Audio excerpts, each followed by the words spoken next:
नमस्कार, मैं हूं संदीप चौधरी। आज सबसे बड़ा सवाल में बात तो कोरोना की ही होगी, लेकिन इसके असरात क्या हो रहे हैं हमारी अर्थव्यवस्था पर और उसका इलाज क्या है, इस पर हम गौर करने वाले हैं। और इसके पीछे वजह क्या है? वजह ये कि लगातार कोरोना के संक्रमण की चेन को जो तोड़ने की कोशिश हो रही है, उस पर हम लगातार विस्तृत चर्चा कर रहे हैं। 30,000 के करीब ये आंकड़ा अब पहुंच गया है, लेकिन हम स्टेज 3 में नहीं आए। ग्रामीण इलाकों में अभी भी इसका कहर देखने को नहीं मिल रहा है। ये खुशखबरी है। हालांकि दिल्ली जैसे इलाकों में हॉटस्पॉट्स लगातार बढ़ रहे हैं, ये चिंता का सबब भी है। अगर आप अर्थव्यवस्था पर नजर डालेंगे तो अर्थव्यवस्था पूरी तरह से ठप हो चुकी है और लगातार हमारी विकास दर के जो आंकड़े थे वो अब नीचे की तरफ गिरते जा रहे हैं। पिछले हफ्ते मैंने चर्चा की थी, आईएमएफ ने अब हमारी विकास दर का आंकड़ा 1.9, इस कैविएट के साथ कि अगले साल हम बाउंस बैक कर जाएंगे, 7.4 पर हम दौड़ने लगेंगे। अब क्रिसिल ने कहा है कि लॉकडाउन के चलते अब तक भारतीय अर्थव्यवस्था को 10 लाख करोड़, जी हां 10 लाख करोड़, हमारा बजट है 30 लाख करोड़ का, 10 लाख करोड़ का नुकसान हो चुका है। और हमारी विकास दर क्रिसिल के मुताबिक अब 1.8 रहने वाली है।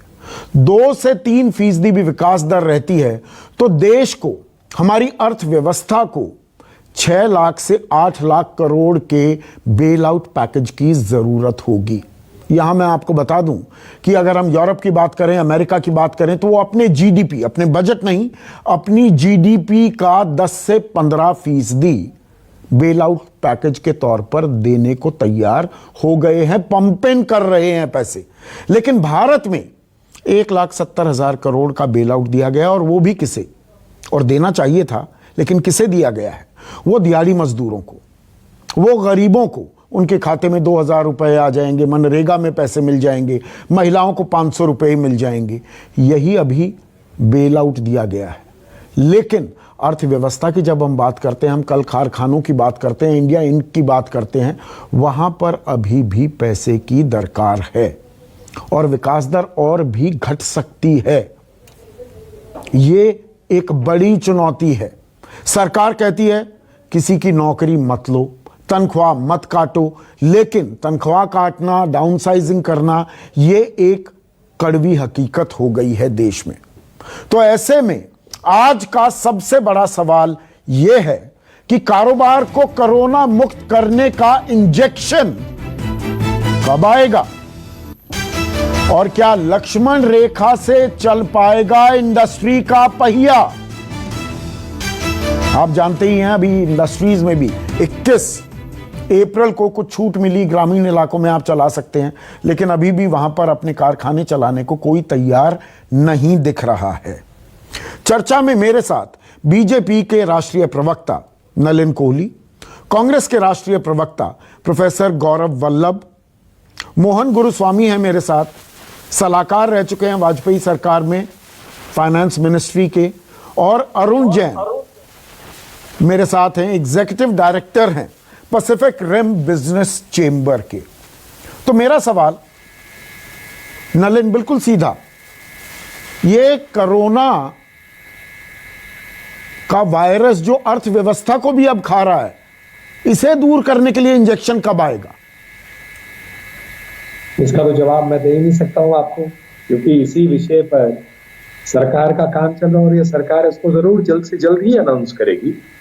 कोरोना पे अगर आप न्यूज जो फीड्स आई हैं, प्रधानमंत्री जी अभी सारे अलग अलग राज्यों के मुख्यमंत्रियों से उनकी बात हुई और उस विषय में कोरोना के साथ अर्थव्यवस्था की चिंता और हमें क्या क्या करना है उस पर भी चर्चा हुई।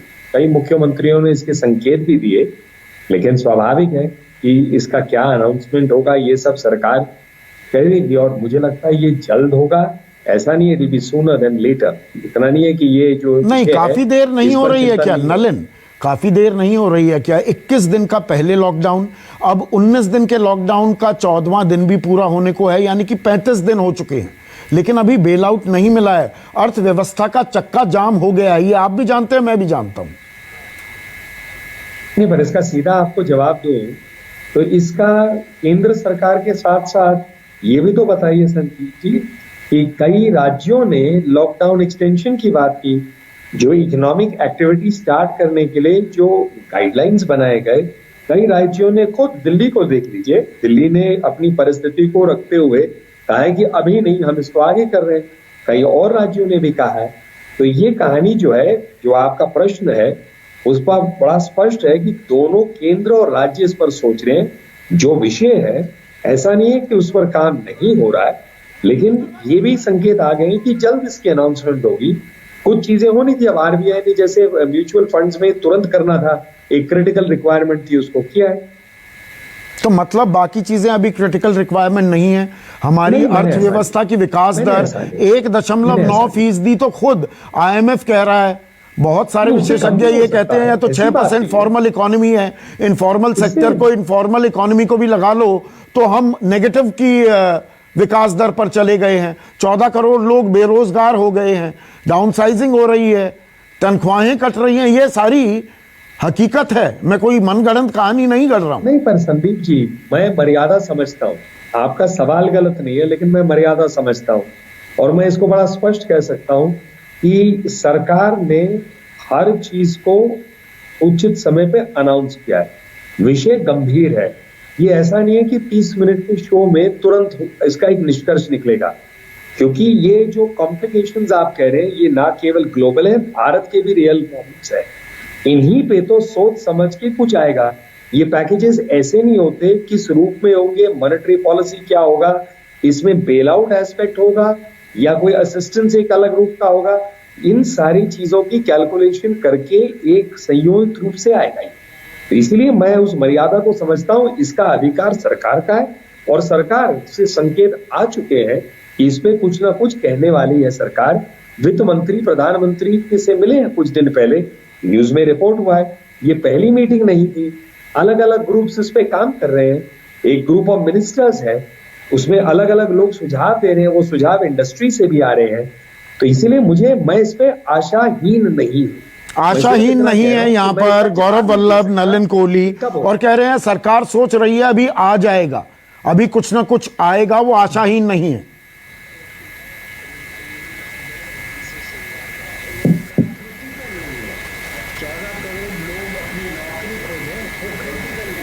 लग रहा उनको एमएसएमई 90% एमएसएमई में मार्च महीने की तनख्वाह नहीं दी, वो क्रिटिकल नहीं लग रहा उनको। जो सरकारी कर्मचारी है 113 लाख, 1,13 लाख, उनको अगले 1.5 साल तक डीए नहीं मिल रहा है। एक मिनट गौरव, मैं आपको रोक रहा हूं, आपके ऑडियो में थोड़ी दिक्कत आ रही है, मैं यही सवाल आपसे पूछूंगा। लेकिन अरुण जैन, क्या देर कर रही है सरकार, या सरकार सोच समझकर वो पैनिक क्रिएट नहीं करना चाहती है, कैलिब्रेटेड तरीके से, चरणबद्ध तरीके से बेल आउट पैकेज भी लेकर आएगी? पहले कोरोना के संक्रमण को तोड़ना जरूरी था। देखिए, बिल्कुल ठीक कहा आपने। इसके अंदर 2 स्टेजेस हैं। पहली स्टेज है कि हम लाइफ को बचाएं और दूसरी स्टेज है कि हम अर्थव्यवस्था को या इकोनॉमिक को बचाएं। तो पहली स्टेज मेरे ख्याल गवर्नमेंट ने बहुत सक्सेसफुली कंट्रोल कर ली है और अब धीरे धीरे गवर्नमेंट का फोकस, जहां तक हम देख रहे हैं, ये धीरे धीरे इकोनॉमी के ऊपर शिफ्ट हो रहा है और वो स्टेज बाय स्टेज जाएगा भी। मैं आपको इसके अंदर ग्लोबल थोड़ा सा पर्सपेक्टिव दे दूं, क्योंकि ग्लोबल हम लोगों का चैम्बर है, तो उसके अंदर बाकी जो देश हैं उनके अंदर भी इसी तरीके से सबसे पहले जान का सेफ गार्ड किया गया, उसके बाद इकोनॉमी की हालात को सुधारने के अंदर एक्शन लिए गए।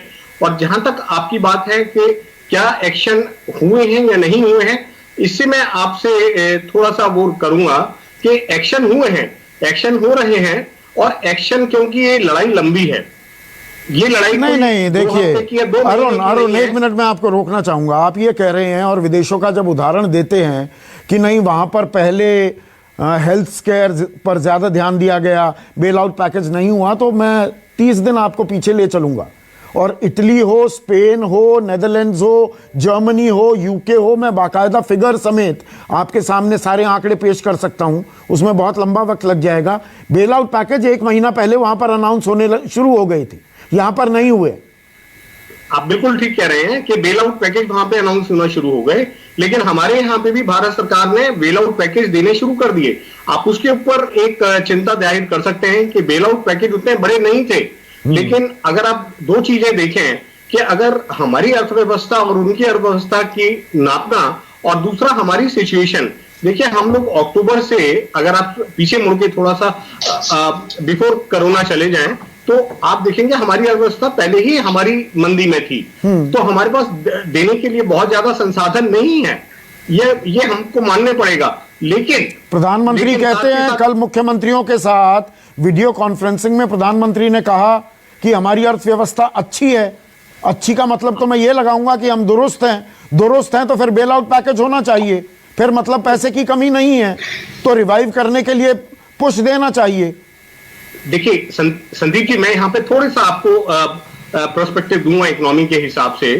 यहाँ पे जो हमारे को टोटल पेमेंट चाहिए इंडस्ट्री को या ट्रेड और कॉमर्स को, उसको चाहिए कम से कम 20 लाख करोड़, जो हमारी एस्टिमेशन है। और 20 लाख करोड़ एक दिन में नहीं आएगा, ये 12 से 18 महीने में आएगा। और इसके अंदर 20 लाख करोड़ देने की क्षमता गवर्नमेंट की नहीं है। ना तो गवर्नमेंट टैक्स बढ़ा सकती है, ना ही गवर्नमेंट नोट छाप सकती है। तो इन दोनों कंडीशंस के बाद एक ही उपाय रह जाता है कि गवर्नमेंट इकोनॉमी को ओपन करे, रिफॉर्म्स लाए, और रिफॉर्म्स लाके जो फॉरेन इनडायरेक्ट इन्वेस्टमेंट है वो यहाँ पे बढ़ो। तो मतलब आप कह रहे हैं यहाँ पर अरुण की पैसे की किल्लत है। पर यहाँ पर मुझे ये बताइए, प्रोफेसर गौरव वल्लभ, जो बात नलिन कौली कह रहे थे, प्रोफेसर गौरव वल्लभ स्क्रीन पर, कि आशाहीन नहीं है और चरणबद्ध तरीके से सरकार अभी कदम उठा रही है। अभी बेल आउट पैकेज भी आ जाएगा, अभी जान बचाने पर फोकस था सरकार का। वो कह रहे थे कि अभी क्रिटिकल इश्यूज पर हम खर्च कर रहे हैं।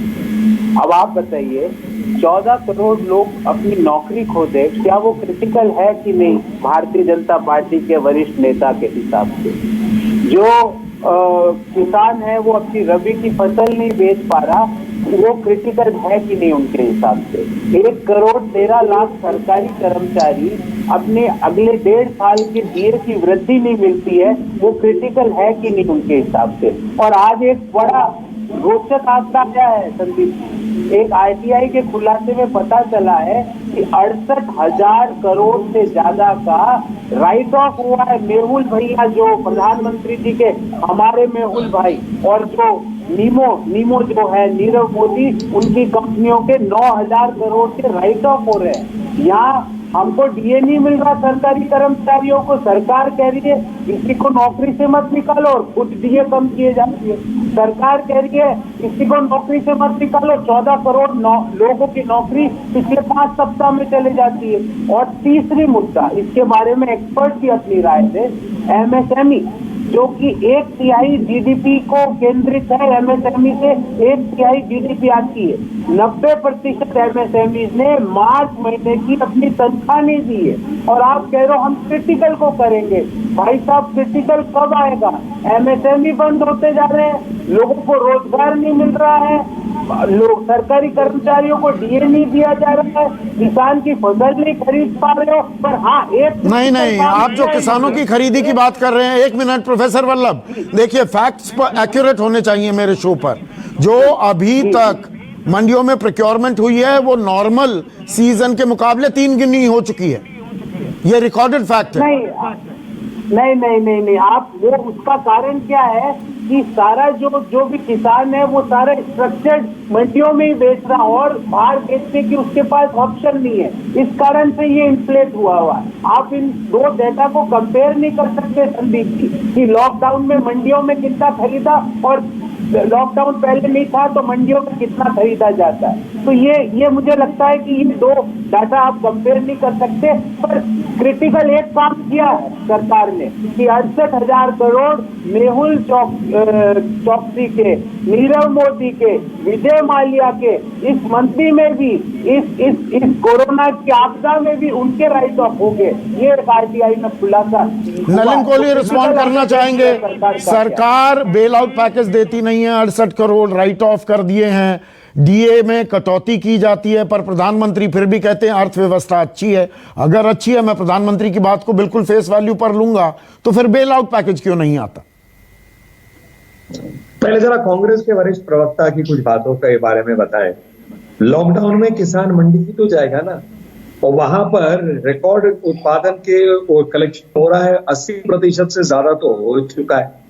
अब लेकिन हम उस पार्टी से क्या उम्मीद रखें जिसका नेता कहता है आलू डालिए सोना निकलेगा मशीन से, या जो है poverty is a state of mind, या जिन्होंने कहा वेलोसिटी ऑफ जुपिटर। तो इनकी अर्थव्यवस्था की कॉन्सेप्ट से हम नहीं चलेंगे, हम तथ्यों पे आते हैं। क्रिटिकलिटी नहीं था कि 33 करोड़ लोगों के बैंक अकाउंट में पैसे जाए, 31,000 करोड़, जिसमें 20 करोड़ महिलाएं थी।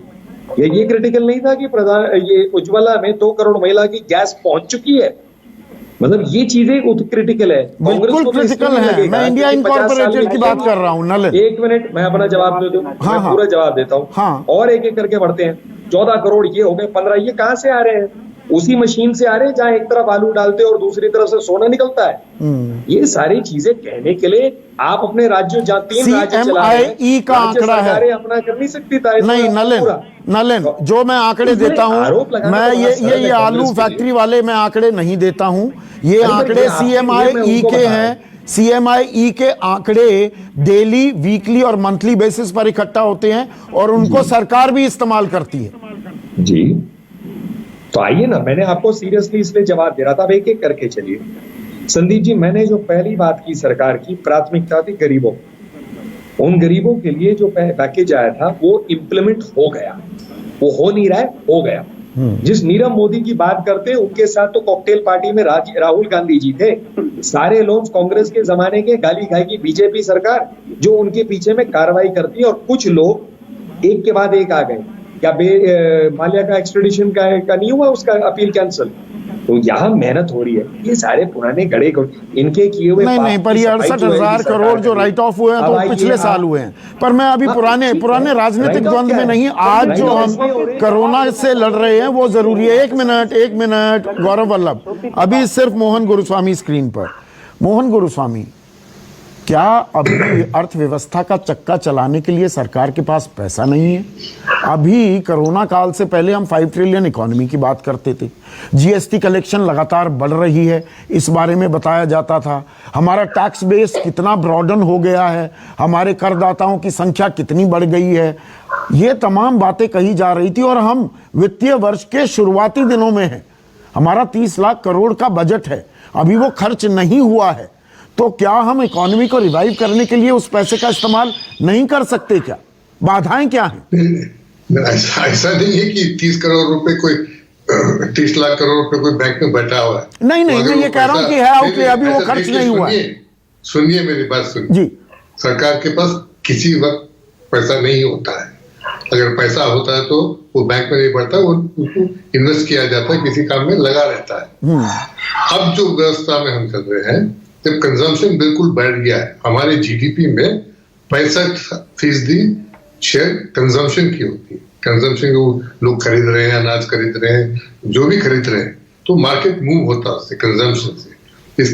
इसलिए कंजम्पशन खत्म हो गया कि लोगों के पास पैसा नहीं है। लोगों के पास पैसा नहीं, उसके लिए आपको इस वक्त सोचना नहीं चाहिए, डिफिसिट फाइनेंसिंग में जाना चाहिए। सारे मुल्क, अमेरिका 20% डिफिसिट फाइनेंसिंग कर रहा है, जापान कर रहा है, जर्मनी कर रहा है, सब लोग डिफिसिट फाइनेंस। बस हमारे मुल्क में हम मर्चेंट बैंकर्स के दबाव में ये डिफिसिट फाइनेंसिंग को एक बिल्कुल ईश्वर की तरह मानते हैं। हमने कहा कि 3% हमारा लिमिट होगा। 3% क्यों भाई? 5% क्यों नहीं करते? चीन में डिफिसिट फाइनेंस 6% तक होता है। अमेरिका में तो फिलहाल वो $2 ट्रिलियन वो छाप रहे हैं। तो हम लोग भी डिफिसिट फाइनेंसिंग कर सकते हैं, क्योंकि एक कठिन दौर से गुजर रहे हैं और लोगों के पास पैसा नहीं है, खरीदने के लिए कुछ पैसा नहीं है। तो कंजम्पशन अगर आपको मूव करना है तो लोगों के पैसा दीजिए।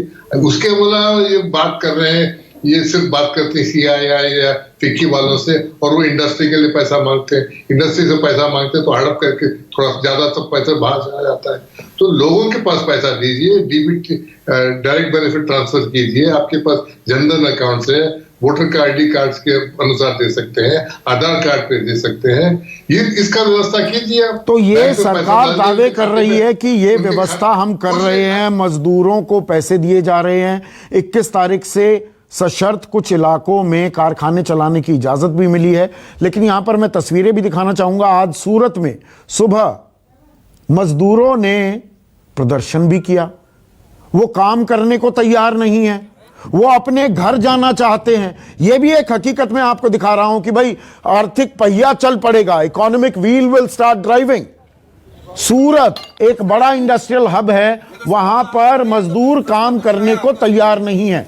उन्हीं में से एक विनोद सिंह मेरे साथ जुड़ गए हैं। विनोद, आप काम करने को तैयार क्यों नहीं है? सरकार कह रही है आपको दिहाड़ी भी मिलेगी, वहां पर रहने का भी इंतजाम होगा, तो काम क्यों नहीं करते? ऐसा कुछ नहीं है सर, ऐसी कोई रिपोर्ट नहीं है, कोई भी सरकार नहीं बोली है।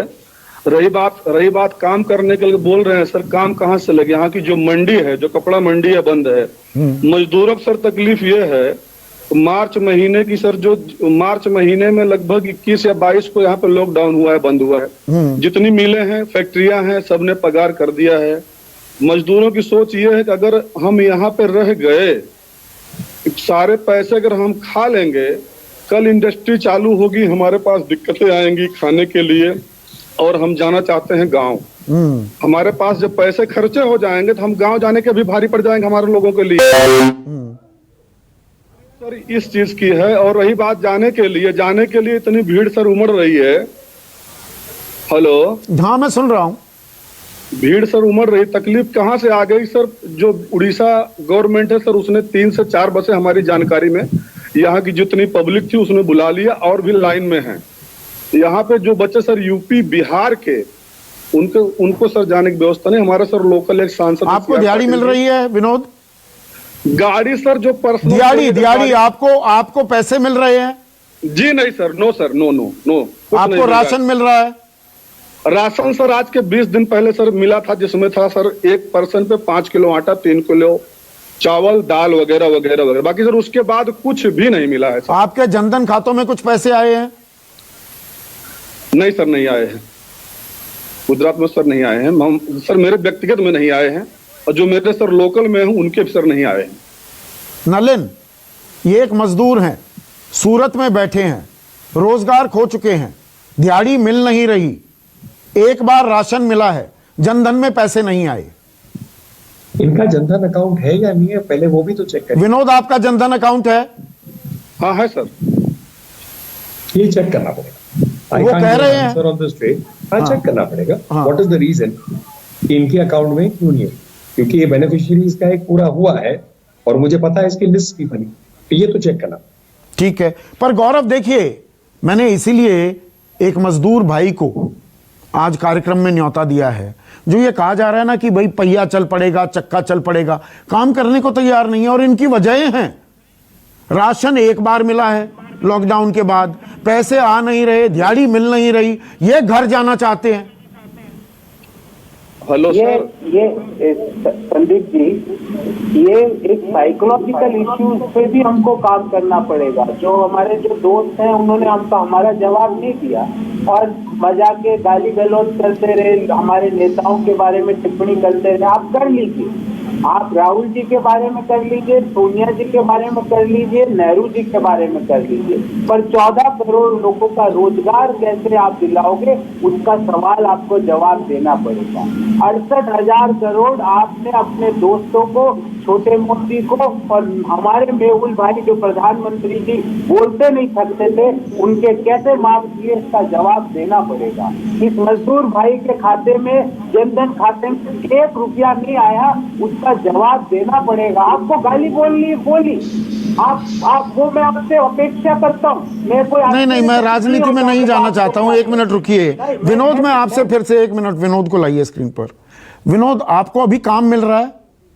क्योंकि अब कुछ इलाकों में कारखाने और फैक्ट्री चलाने की इजाजत मिल गई, आपको काम मिल रहा है? कुछ भी नहीं सर मिल रहा है। मैं सर मिल के एरिया में सर रहता हूँ मैं, कुछ भी नहीं सर, पूरा सर क्लोज है, सब बंद है सर। वहां पर कितने लोग हैं जो गांव अपने अपने घर वापस जाना चाहते हैं, यूपी और बिहार के? कम से कम सर इस समय कम से कम जिस एरिया में सर हूँ, कम से कम 1 लाख। उड़ीसा सरकार ने जाने का बंदोबस्त कर दिया, आपका बंदोबस्त हो नहीं पा रहा है। मोहन गुरुस्वामी, ऐसे में लक्ष्मण रेखा का पालन भी हो रहा है, कुछ लोग वापस जाना चाह रहे हैं, कुछ फैक्ट्रियां खुल भी गई हैं, तो इस लक्ष्मण रेखा में इंडस्ट्री का पहिया कैसे चलेगा? देखिए, इंडस्ट्री का पता तभी चलेगा जब मार्केट में फिर डिमांड आएगी। तो मार्केट में सारा डिमांड खत्म हो गया है, ये किसके लिए उत्पादन करेंगे? कंजम्पशन होता तो उत्पादन होगा ना। तो कंजम्पशन की साइकिल शुरू कीजिए आप। इसीलिए आप कह रहे हैं, बार बार सारे इकोनॉमिस्ट इस देश के कह रहे हैं कि जो मशहूर इकोनॉमिस्ट है कि डेफिसिट फाइनेंसिंग कीजिए, तुरंत कीजिए। ये बैठे हुए हैं, दोनों हाथ बंद कर लेके, मुट्ठी बंद करके बैठे हुए हैं। सारा सरकार इसके बारे में कुछ सोच ही नहीं है। और सिर्फ पैकेज जो है 0.6% की पैकेज दी है डेफिसिट फाइनेंस, ये बेल आउट की। और बेल आउट को आपको चाहिए कम से कम 15-20 लाख करोड़ चाहिए आपको। बड़े बड़े पैसों के साथ बात कीजिए, सोचिए, क्योंकि जिस कठिनाई के दौर में गुजर रहे हैं उसमें निकलना है तो कंजम्पशन को फिर स्टार्ट करना है। नलिन, आपने आशा शब्द का इस्तेमाल किया, कम हो गया, सुन नहीं पाया। तो इसलिए अगर आपका सवाल उनके किसी चीज से रिलेटेड है तो आपको मुझे बताना पड़ेगा। जी, मैं नहीं, आपने शब्द इस्तेमाल किया आशा का। आप आशावान हैं कि अभी पैकेज आ जाएगा, देरी तो नहीं हो रही? मेरा सवाल ये है।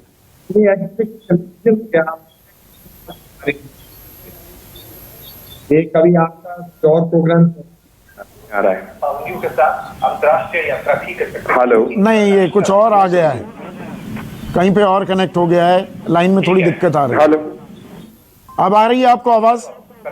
नहीं, मुझे लगता है रीडायल कर दीजिए। हाँ, प्रॉब्लम है लाइन पर देरी हो गई है क्या बेल आउट पैकेज में? गौरव वल्लभ, राजनीति नहीं, मैं एक इकोनॉमिक जवाब चाहता हूं। बिल्कुल इकोनॉमिक जवाब आपको जो इकोनॉमिक्स ने बोला, मैं उससे सहमत हूँ। डिमांड कैसे क्रिएट होगी? डिमांड जब क्रिएट होगी जब लोगों के खातों में पैसा आएगा। यहाँ तो लोगों के वेतन में कमी की जा रही है। अब आप दिए अगर कम करके फायदा नहीं होगा, नुकसान ज्यादा होगा, क्योंकि डिमांड जब होगी जब लोगों की जेब में पैसा होगा। लोगों की जेब में पैसा होगा तो वो कंजम्पशन करेंगे, वो कंजम्पशन करेंगे तो पूरा पहिया वापिस चलना चालू हो जाएगा। ये इतनी सी बात सरकार समझ नहीं पाड़ी। और अभी तक आपने ही आपके शो में बताया कि अमेरिका ने 10 से 15% खर्च कर दिया जीडीपी का। हमने अभी तक मात्र 0.85% ऑफ जीडीपी क्यों खर्च किया? क्यों नहीं हम डेफिसिट फाइनेंसिंग कर रहे हैं? पहले दिन से हम बोल रहे हैं, क्यों रुके हुए हैं? और आप एमएसएमई सेक्टर को ज्यादा दिन छोड़ दिया, पूरा सेक्टर खत्म हो जाएगा। और 11 करोड़ लोग अकेले एमएसएमई में नौकरी में हैं। वो 11 करोड़ लोग घर बैठ जाएंगे तो 44 करोड़ भारतीयों के घर में चूल्हा नहीं जलेगा। ये चीजें समझ में क्यों नहीं आ रही है प्रधानमंत्री जी को और वित्त मंत्री जी को? तो सरकार को जो कदम उठाए हैं सराहनीय कदम हैं लॉकडाउन के, लेकिन अब लॉकडाउन के लॉ ऑफ डिमिनिशिंग रिटर्न्स भी आने लगा है, कम से कम बिजनेस को लेकर, इंडिया इनकॉर्पोरेटेड को लेकर। तो वहां पर ना सिर्फ चरणबद्ध तरीके से, मैं ये नहीं कह रहा हूं कि एकदम अक्रॉस द बोर्ड आप खोल दीजिए सारी आर्थिक गतिविधियां, धीरे धीरे वो खोलनी होंगी, लेकिन उसके लिए बेल आउट पैकेज की भी जरूरत है। और कहीं ना कहीं लोगों के हाथ में पैसा आना चाहिए, तभी खर्च होगा, तभी कंजम्पशन होगी, तो डिमांड भी बढ़ेगी। इसी उम्मीद के साथ आप सभी का बहुत बहुत शुक्रिया। नमस्कार। अगर आपको हमारा ये वीडियो पसंद आया हो तो इसे लाइक और शेयर जरूर करें। अगर इस वीडियो पर आपकी कोई राय है तो नीचे कमेंट भी कर सकते हैं। और हाँ, देश और दुनिया की तमाम खबरों से वाकिफ रहने के लिए अभी सब्सक्राइब करें न्यूज़ 24 का यूट्यूब चैनल। न्यूज़ 24, निष्पक्ष खबरें।